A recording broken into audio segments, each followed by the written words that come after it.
First, I would like to mention MAYU Water. If you're trying to upgrade your hydration, MAYU uses a vortex flow system that mimics how water naturally moves in rivers and streams. That motion helps increase oxygenation and release unwanted gases like chlorine, improving overall water quality and making it easier to stay consistently hydrated. But here's what most people overlook. Hydration isn't just about water. It's about minerals and absorption. MAYU allows you to remineralize your water with essential minerals and electrolytes, supporting cellular hydration, energy levels, and overall physiological balance. When your water has the right structure and mineral content, your body can actually use it more efficiently. If you care about hydration, performance, or just feeling better day to day, this is one of those simple upgrades that adds up. You can get 10% off with the code AUTISM. Next, Daylight Computer Company and Daylight Kids.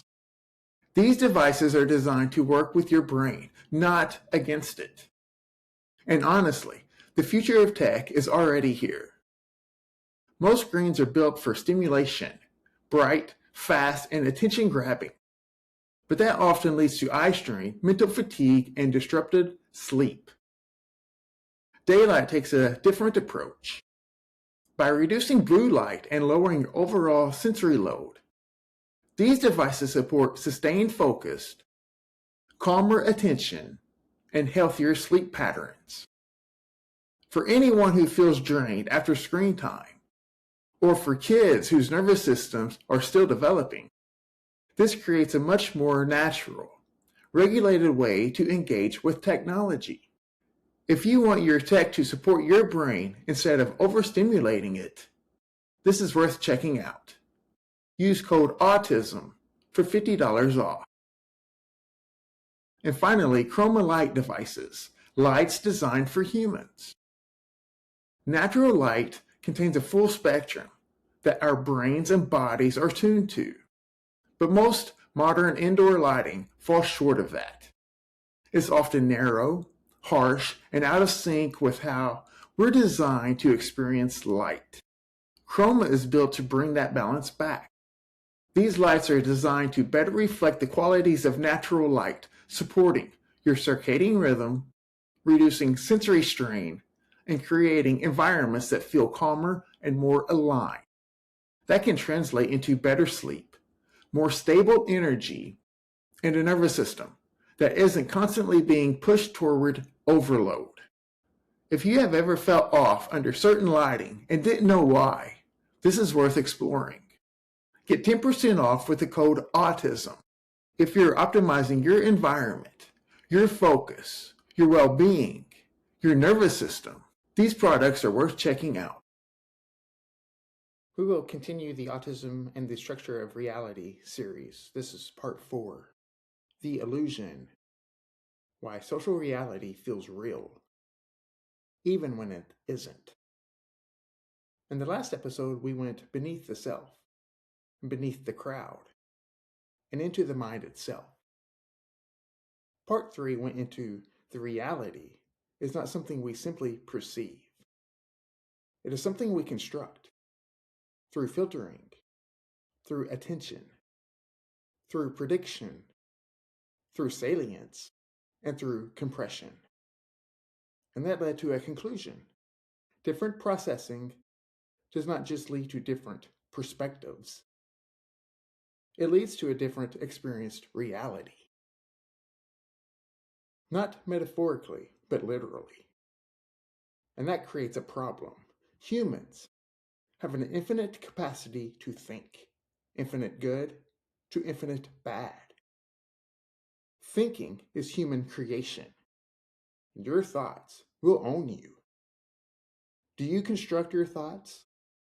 Or does the collective, the herd, or the social norms? Thoughts do not know you, and you do not owe your thoughts anything. Often your temptations will be the generation of those thoughts. you will be led by something. Because we still live in what feels like a shared world. We talk to each other. We agree on things, and we build systems together. So the question becomes, if reality is constructed individually, then what is this shared reality we all seem to live in? And more importantly, why does it feel so real, even when it isn't fully accurate? A shared reality can feel completely stable, even when it is built on selective omission. And this is where something important emerges, because if shared reality depends on people compressing, filtering, and prioritizing in similar ways, then anyone who does not do that in the same way will not just experience the world differently, they will stand slightly outside of that shared construction, and not by choice, but by structure. And perhaps the deeper illusion is this: most people experience their version of reality as reality itself. So reality feels objective, but isn't. Remember the central theme of phenomenology. Humans have a subjective self-perception in a subjective perceptual world. So good luck with that. That reality is simply out there, and we all perceive the same thing. Differences are treated as opinion, interpretation, or error. But based on the message in part 3, that assumption does not hold. Because what you experience depends on what gets filtered, what gets attended to, what gets predicted, and gets marked as important. We can only see what we allow ourselves to see, or we can only see what we are allowed to see. One is a limitation from the self, one from the herd. And when enough people share similar filtering, similar attention, patterns, similar predictions, and similar salience, their experiences begin to overlap. Not completely, but enough to feel the same. So the same world is never actually the same. And yet, it feels like it is. So why is that? Because there is enough overlap for agreement to emerge. And that agreement creates the illusion of objectivity. Social reality is not discovered. It is stabilized through shared agreement. Shared reality is not proof that something is true. It is proof that enough people are simplifying it in the same way. Humans have a reliable way of receiving an answer and thinking, that must be it, or worse, that is it. It is the easy way. Otherwise, we risk friction, internal friction. And we will bail on that discomfort, even when so slight. We love to have our own beliefs confirmed, and we will manipulate answers to do so, and or quickly reject answers that do not fit. And this has direct implications.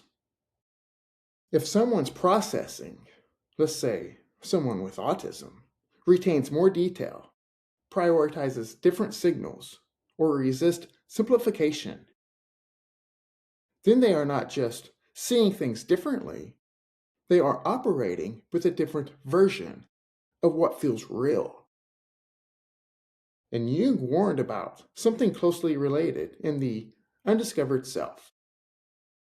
Jung says, people are largely unconscious of the fact that their opinions and emotions are largely conditioned by their surroundings.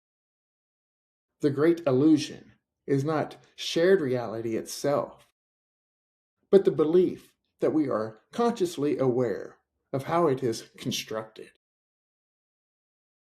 What feels like shared objective world is often just enough people compressing reality in the same way. The crowd as a reality stabilizing system. Nietzsche described the herd as a system that preserves itself. It enforces norms, values, and expectations. But there is a deeper function here.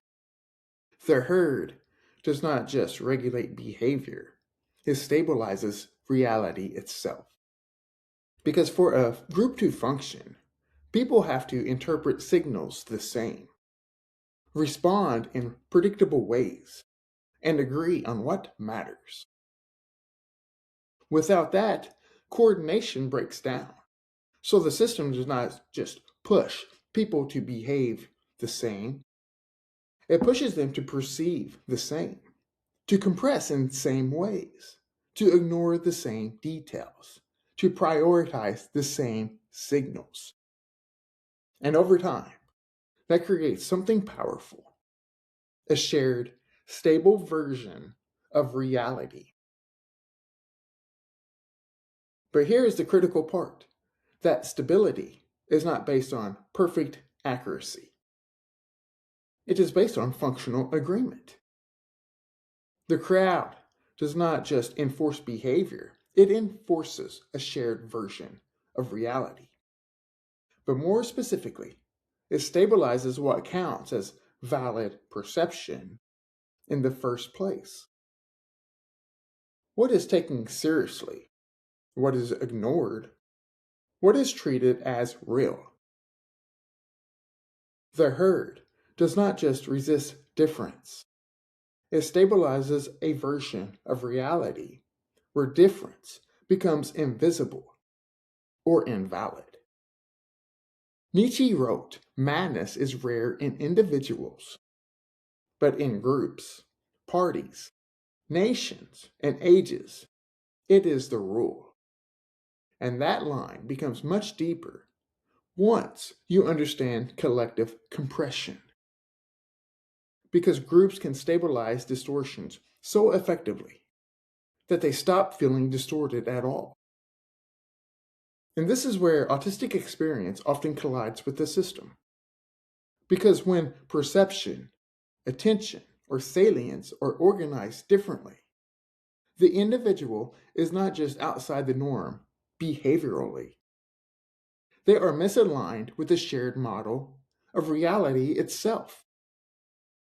Jung's self, when it remains central, refuses to let the persona perform that compression at the cost of internal truth. Kierkegaard's solitary self cannot disappear into the crowd without violence to its own structure. And Dostoevsky's underground man sees the cracks in the crystal palace that the herd's shared model refuses to acknowledge. And Jung warned directly, the bigger the crowd, the more negligible the individual becomes. The crowd does not merely demand conformity, it demands a shared construction of what counts as real. And compression creates agreement. So go back to part 3. Most systems rely on compression.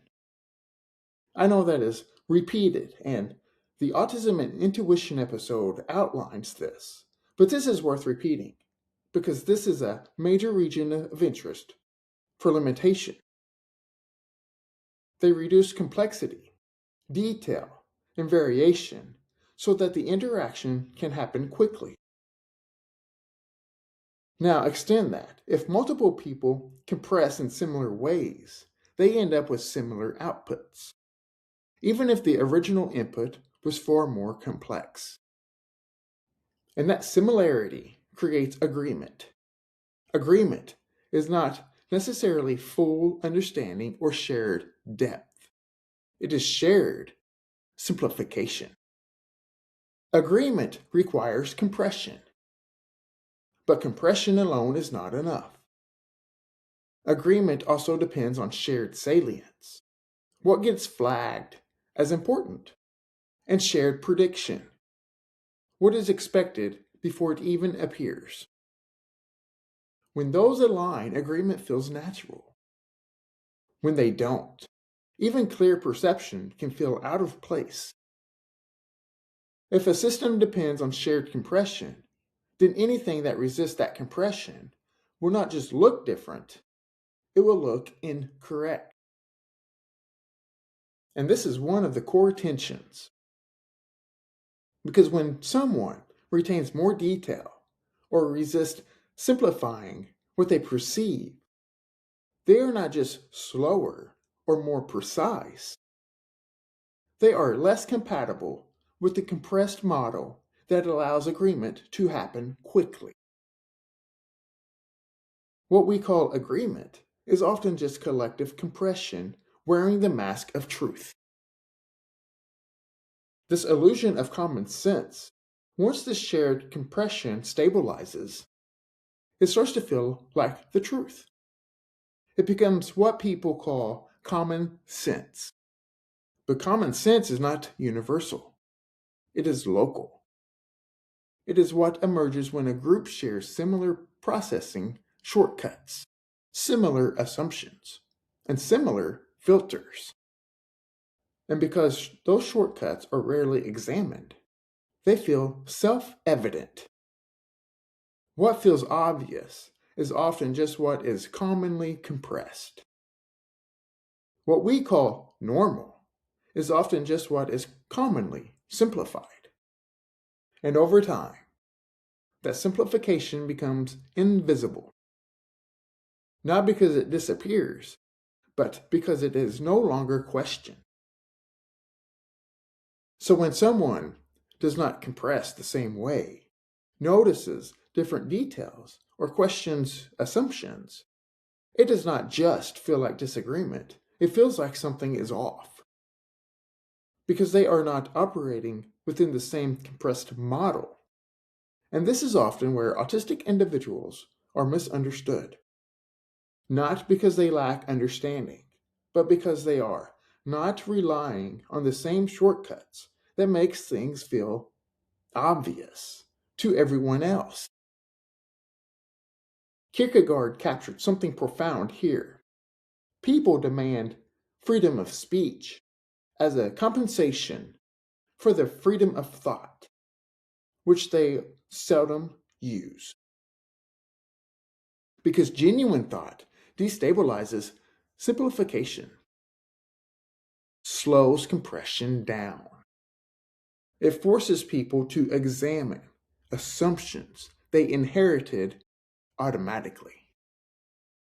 Common sense is not common truth. It is common compression. When differences expose this so-called illusion, so bring in the individual. When someone processes differently, retains more detail, prioritizes different signals, questions compressed assumptions, they do not just behave differently. They destabilize the illusion because they reveal what was ignored, what was simplified, what was assumed. Kierkegaard warned that the crowd provides safety because it removes the burden of individual truth. But we are all unique organisms, or not. Are we? Are we all unique, or not? When you align with the crowd, you do not have to question. You do not have to examine. You do not have to stand alone. And this provides comfort, ease, and certainty. But when someone does not align, they reintroduce uncertainty. And I can promise you, you don't like uncertainty. See the whiteboard episodes on the internal calculators and how we constructed beliefs, phenotypes, and personalities. That uncertainty is not just intellectual, it is existential. Because if the shared model is questioned, then the stability people rely on begins to weaken. And that uncertainty feels like a threat. The problem with difference is not always that it is wrong. It is differences disrupts what everyone else agrees not to question. The illusion holds together not because it is correct, but because it is collectively protected. And this helps explain something important: why difference is often corrected first, instead of being understood. And perhaps Dostoevsky said it best in Notes from the Underground. What can be expected of man since he is being endowed with strange qualities? Because human beings are not naturally simple. Reality is not naturally simple. This simplification comes afterward. Differences does not threaten reality. It threatens the agreement that reality is simple. So why does the illusion not break more often? Because it works. Shared reality allows coordination, communication, and efficiency. It reduces ambiguity, conflict, and processing load. So even if it is incomplete, it is functional. So even if it is false, it doesn't matter. And systems prioritize function over accuracy. Dostoevsky's Crystal Palace captures this perfectly. A perfectly rational, predictable world. Efficient and stable, but built on simplification. And his characters resist it, not because they want chaos, but because they see what has been removed to make it work. You sacrifice yourself. And for what? The illusion persists, not because it is perfect, but because it is efficient. And this is why the system does not easily adapt. Because the shared model works well enough for most people, which means those who do not fit are more likely to be pushed toward it than the system is to expand around them. Can you fit in or not? Are you like the so-called normal people or not? The Crystal Palace stands not because it is true, but because it is convenient. And there is a cost of shared reality. Shared reality requires compression, agreement, and alignment. But that comes with a cost. It limits detail, the variation, and alternative structures. The cost of shared reality is not just lost detail. It is the systematic exclusion of anything that does not compress the same way. So the more stable the shared reality becomes, the less space there is for difference. And when difference appears, it is often corrected, dismissed, misunderstood. Not because it has no value, but because it does not fit the shared model. The more stable a system becomes, the less tolerance it has for what it does not already include. And this is the deeper implication. The issue is not simply that some people are different. It is that the structure of shared reality is not built to easily include that difference. If shared reality is built on agreement, then anything outside that agreement is not just misunderstood, it is structurally excluded from being recognized as real. Stability always has a price, and the price is paid by whoever cannot compress into the agreed upon version of reality. Across these last 4 episodes, we have built something layered and coherent. Jung showed us the structure of the self. Nietzsche and Kierkegaard, and Dostoevsky as well, revealed the timeless tension between the self and the crowd. Jung comes after, by the way.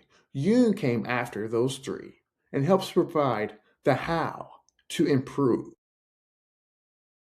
Neuroscience and the Whiteboard series episodes on internal calculators, building our phenotype, personality, and beliefs, showed us how the mind constructs reality through perception, attention, prediction, salience, and compression. Remember, we are not reacting to the world around us.